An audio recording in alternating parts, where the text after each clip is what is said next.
متوسط اور غریب آدمی تو ساری زندگی جس طرح کولو میں بیل جتا ہوا ہوتا ہے کام کاج میں جتے رہتے ہیں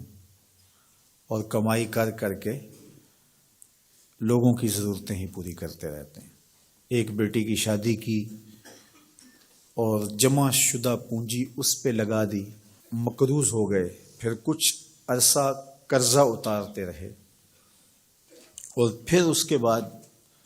بیٹی کی شادی کی تیاری میں لگ گئے۔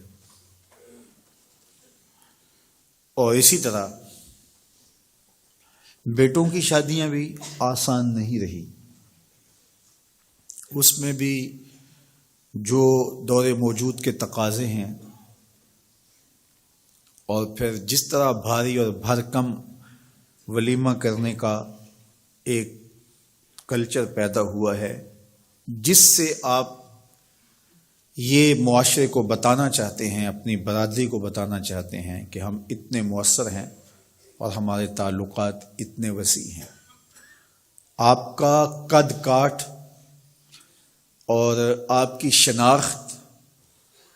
ولیمے کے حجم سے معلوم ہوگی، شادی کی تقریب کے بڑا اور چھوٹا ہونے سے پتہ چلے گا کہ کوئی شخص کتنا معاشرے کا باوقار شخص ہے، جبکہ ماضی میں کسی شخص کے کردار سے پتہ چلتا تھا وہ کیسا شخص ہے، کسی کے رویوں سے سمجھ آتی تھی کہ وہ کیسا شخص ہے، اس کے کیے ہوئے وعدے بتاتے تھے کہ وہ کیسا شخص ہے، اس کی زبان کی سچائی، اس کا طرز زندگی، اس کا انداز معاشرت، اس کا طرز وفا بتاتا تھا کہ وہ کیسا شخص ہے۔ لیکن آج چونکہ یہ اقدار دم توڑ گئی ہیں تو ہم اپنے آپ کو بڑا بتانے کے لیے اور اپنی شناخت کروانے کے لیے ہم ان چیزوں کا سہارا لیتے ہیں جو کسی شخص کی شناخت نہیں ہوتی۔ تقریبات کا حجم بڑھا کر کے اور اپنی دولت کی نمائش کر کے اور کچھ شخصیات کو اپنے پاس مدعو کر کے ہم یہ تاثر دینا چاہتے ہیں کہ ہم اس معاشرے کے انتہائی اہم شخص ہیں اور ہمارے تعلقات کا سلسلہ بہت دور تک پھیلا ہوا ہے، اور نتیجہ کیا کہ ہمارا سارا سرمایہ انہی کاموں کے اندر صرف ہو رہا ہے۔ متوسط لوگوں کے لیے بہت بڑی مصیبت اور بہت بڑا مسئلہ بن جاتا ہے، اور غریب آدمی بھی اس چکی میں پس رہے ہیں۔ یہ جہیز کا کلچر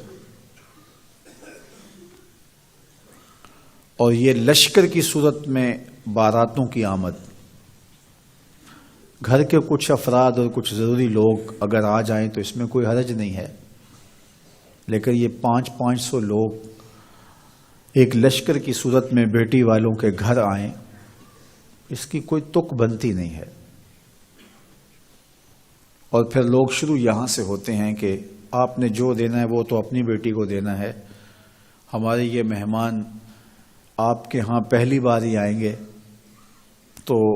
ہمارے مہمانوں کو خوش ہونا چاہیے، ان کے بیٹھنے کا انتظام اچھا ہونا چاہیے، ان کے کھانے کا اہتمام ٹھیک ہونا چاہیے، ہمارا تو بس یہی مطالبہ ہے۔ اور پھر وہاں سے راستہ کھلتا ہے اور جہیز کے مطالبات بھی شروع ہو جاتے ہیں۔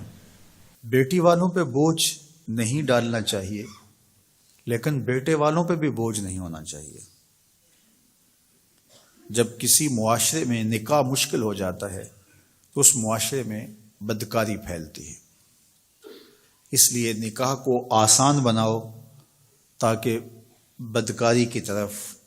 رغبت اور آسانی نہ ہو۔ ہمیں سادگی کے ساتھ نکاح کرنے کی تلقین کی گئی ہے۔ فرمایا نکاح اعلانیہ کرو اور نکاح کو مسجدوں میں منعقد کرو، اور بہترین نکاح وہی ہے جس پہ اخراجات بہت تھوڑے اور کم آتے ہیں۔ اس ویڈیو کو لائک کریں، ہمارے چینل کو سبسکرائب کر بیل آئیکن ضرور پریس کریں ہماری لیٹسٹ ویڈیو سب سے پہلے دیکھنے کے لیے۔